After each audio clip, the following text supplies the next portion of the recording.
Kita kan Kristen kan kita harus jadi ular aja.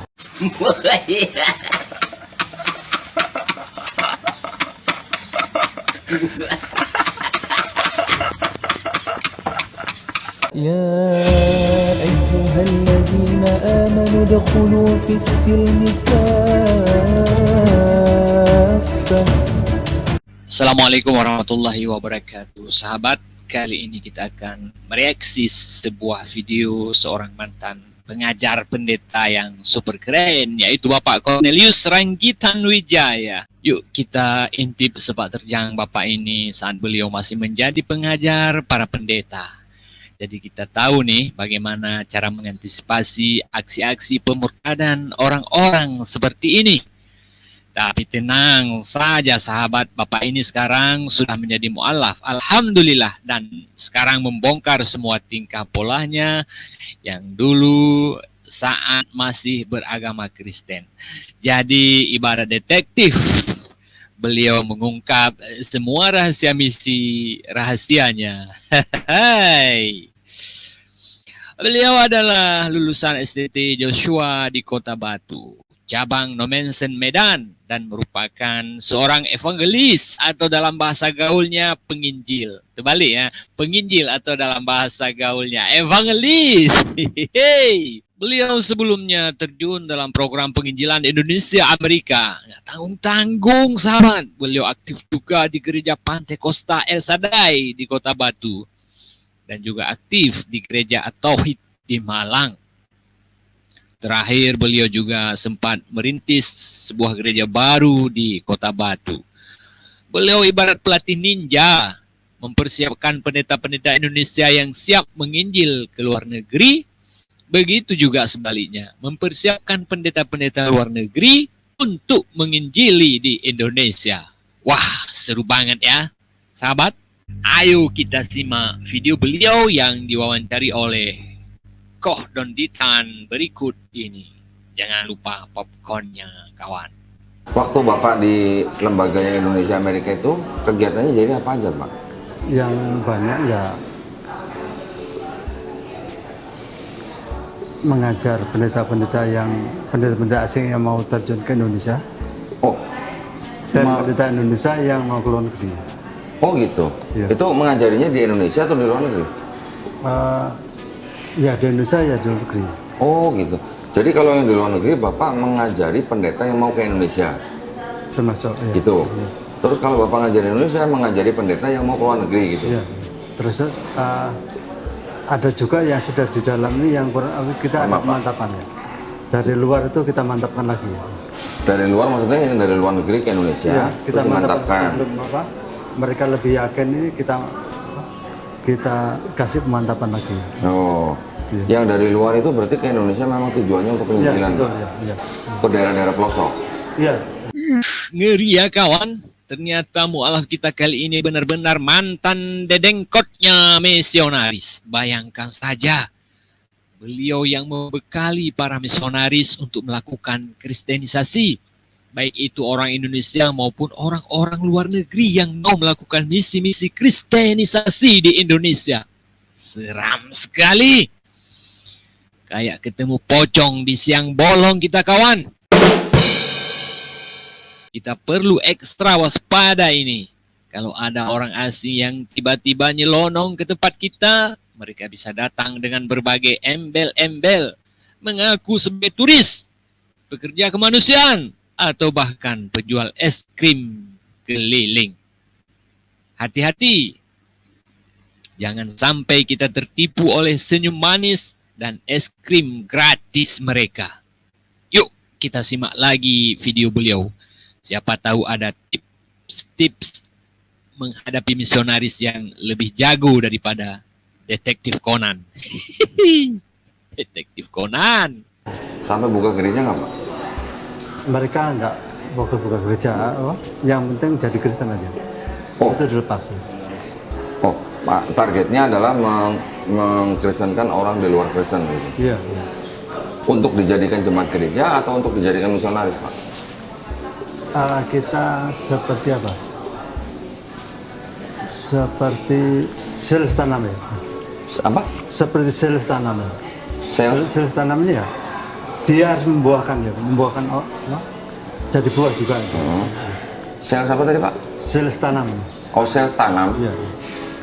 Jadi dia menjadikan orang untuk menjadi misionaris lagi gitu. Iya, maksudnya dia harus berbuah banyak ya. Oke. Kita nggak merasa mengkristenkan, kita kan membuang istilah kristenisasi atau kata salib, kita kata gereja.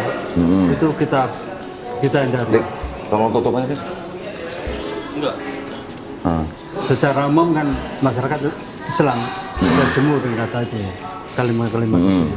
Jadi kita yang banyak itu kita pendekatan kita ya, approach kita ke Tutup Dik. humanity ya. Humanity. Iya. Oke. Jadi pada waktu mendekati orang untuk dikristenkan melalui cara humanity. Iya. Iya. Dengan apa Pak? Bantuan kemanusiaan gitu atau apa? Termasuk ya, jadi kita kasih sampel ya. Ya politeness itu kita contohkan ya. Oke, kesopanan Ya, gitu ya. terus apa? Keramahan. Walaupun di Islam itu kan sudah bukan hal baru, tapi Iya. yang masyarakat itu lebih real itu kayaknya lebih enjoy, lebih suka. Targetnya adalah setiap orang yang berhasil dikristenkan akan ikut pula melakukan kristenisasi juga, sehingga misi kristenisasi ini terus berkembang. Layaknya MLM, tapi versi agama. Istilah beliau itu menanam benih. Logikanya mungkin begini, kalau sebiji benih ditanam, nanti dia akan jadi banyak biji lagi. Dan pastinya biji-biji itu akan jadi benih lagi. Terus begitu, sampai kebun penuh. Cara mereka bisa lewat kerja-kerja kemanusiaan, memberi bantuan, atau bahkan dengan pergaulan yang menimbulkan simpati dari orang-orang dengan memperlihatkan akhlak dan kesopanan yang baik. Ini sebenarnya mereka sudah nyontek ajaran Islam tentang cara bergaul dengan sesama manusia. Karena Islam mengajarkan hablum minannas dengan sangat sempurna dan sangat baik. Jadi mereka praktekin adab-adab dalam Islam supaya targetnya terkecoh. Bayangkan sahabat, mereka pura-pura jadi murid yang baik, tapi ujung-ujungnya ingin jadi kepala sekolah. Wait a minute. Who are you? Itu di daerah mana aja Pak? Sampai kalau Indonesia hampir seluruh ya. Seluruh? Ya. Enggak, di Indonesia di semua provinsi? Hampir seluruh. Kita Hampir semua? saat titik-titik tertentu memang kita sudah kasih orang. Memang ada berapa orang Pak yang keliling di Indonesia yang melakukan misi itu? Ya sebelumnya kalau jumlah kita nggak terlalu nggak tahu memang kita Nggak tahu atau pasti. nggak dikasih tahu ya.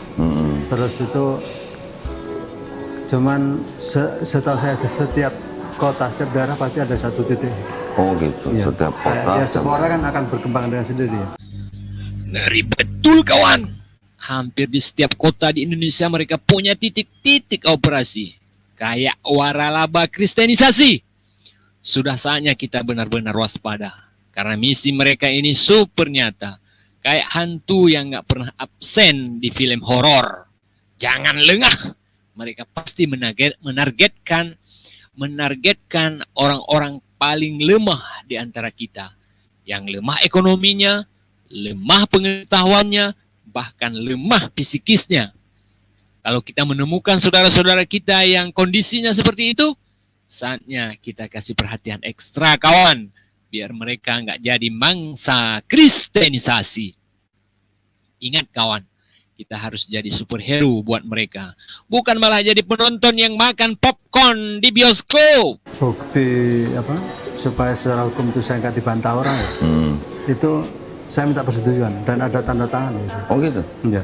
Jadi saya kan nggak melanggar bukan program kristenisasi macam-macam, itu kan hanya program kemanusiaan. Oke. Ya. Jadi Bapak minta sampai orang yang masuk ke Kristen itu sampai tanda tangan di surat pernyataan? Ya, bahwa Supaya Bapak nggak disalahin gitu? ya. Jadi Pintar juga ya. Ya. Begitu rupanya. Ya. Kita akan Kristen kan kita harus jadi ular kan ya.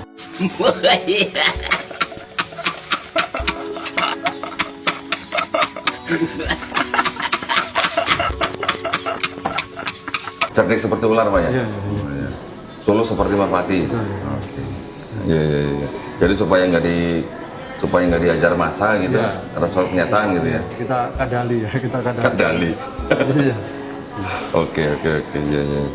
Dalam melakukan kegiatan mereka yang sering berkedok sebagai pekerja kemanusiaan, mereka terlihat resmi sekali. Kayak pejabat yang lagi gunting pita. Mereka punya dokumen-dokumen resmi yang bikin mereka bisa bebas beroperasi. Cerdik sekali kawan. Mohon maaf nih ya, tapi ini memang asli ajaran mereka. Cerdik seperti ular, tulus seperti merpati. Mereka pakai strategi ular, nyusup pelan-pelan dengan sangat silent. Kayak ninja lagi main peta umpet. Tahan sabar sekali dengan perangkap yang sudah mereka siapkan. Sekali-kali pakai jurus merpati, jinak-jinak merpati, kayak pura-pura baik padahal ada maunya. Jadi kawan, jangan sampai kita terkecoh sama mereka yang jinak-jinak tapi licin seperti belut pakai sayap. Iya, iya. Itu kalau yang dari luar ke Indonesia, terus mereka tinggal juga di pedesaan-pedesaan gitu. Iya, mereka senang. Malah seneng. Senang. Makan tiwul gitu. Iya. Apa kalau di kampung itu urap-urap itu, wah seneng mereka. Oh, malah makan urat. Ya urap-urap Oh. itu seneng terus apa? Kadang itu wah banyak yang orang desa itu malah apa? Malah seneng. Menyambut ya. Oh, iya. Kan merasa ada orang asing datang ya. Apa kan beda ya. Rambutnya putih macam-macam ya. Ya. Apa memang terus seneng ya. Ya kan karena memang dasarnya orang Indonesia kan sudah ramah ya. Iya, ya betul. Jadi kalau ada orang asing ya tetap dilayani dengan Jadi- baik gitu ya. Apa mereka ini nyaris nggak ada anggaran makan ya. Nyaris. Nggak ada anggaran makan kan nggak perlu lagi beli ya. Oh, karena dikasih Wah, terus. orang kampung ini ya. Jadi Oh, sampai lebih-lebih ya. malah gitu ya. Ya buah ya macam-macam tuh lebih-lebih. Weleh, ini memang bahaya sekali kawan. Sudah jadi kelemahan kita ini. Kalau ada orang asing ramahnya minta ampun. Apalagi kalau yang datang bule. Bisa klepek-klepek satu dusun. Bahkan seperti yang disampaikan Pak Cornelius ini. Misionaris Kristen yang diterjunkan ke kampung-kampung malah nggak perlu dikasih uang makan. Kalau mereka itu bule. Orang kampung antusias sekali kalau yang masuk ke kampung mereka bule. Sampai antar-antar makanan segala. Kayak sambut selebriti yang baru turun dari jet pribadi. Ini sih nggak masalah sebenarnya kalau kita melakukannya kepada tamu asing yang betul-betul tamu. Bukan misionaris yang menyelinap jadi tamu. Jadi kita harus betul-betul peka ya kawan. Kalau perlu dipantau terus kalau ada orang asing di tempat kita yang datang dengan tujuan-tujuan kurang jelas. Biar nggak salah sambut. Dan ujung-ujungnya malah kita bikin pesta kejutan buat misionaris. Tunggu Pak, tadi saya penasaran Pak, yang sudah murtadin berapa orang tuh masih ingat nggak Pak berapa tuh? Ya itu saya kalau jumlahnya itu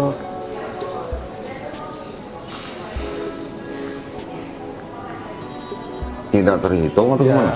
sudah nggak terhitung. Apalagi di bawah pendeta-pendeta di bawah saya. Berarti kan kayak multi level ya, dosa saya semakin banyak. Iya, iya. Iya. Dosa jariah gitu Pak. Ya nggak tahu, saya agak ngeri kalau saya bicara ini saya ya untung saya nggak dipukuli orang Islam ya. Iya. Kalau orang Islam dendam kan saya sudah Ya tapi kan gini Pak, Bapak walaupun memurtadkan sekian ribu orang, tapi ketika Bapak sudah menjadi Muslim kan Bapak sudah nggak punya dosa lagi.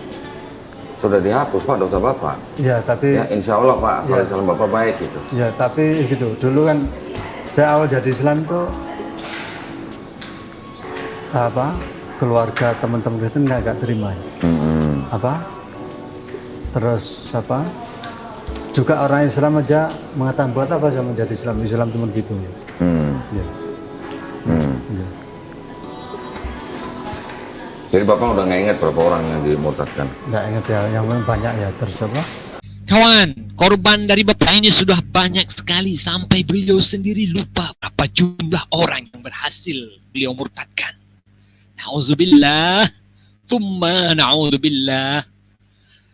Bisa dibayangkan kawan, kayak orang yang lupa berapa banyak mie instan yang sudah dimasak dan dimakan sepanjang hidupnya. Mari kita doakan bapak ini, sahabat. Semoga selalu istiqamah di dalam Islam dan bisa membalikkan keadaan.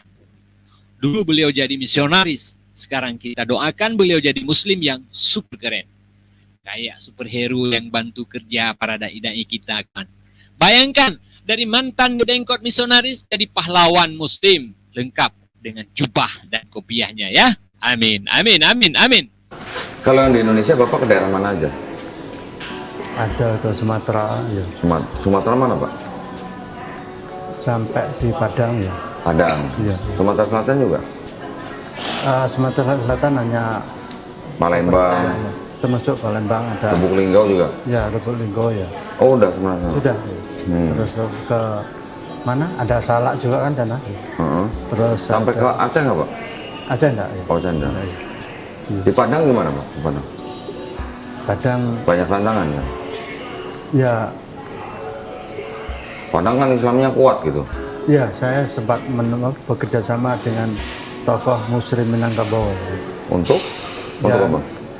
Ya apa? Untuk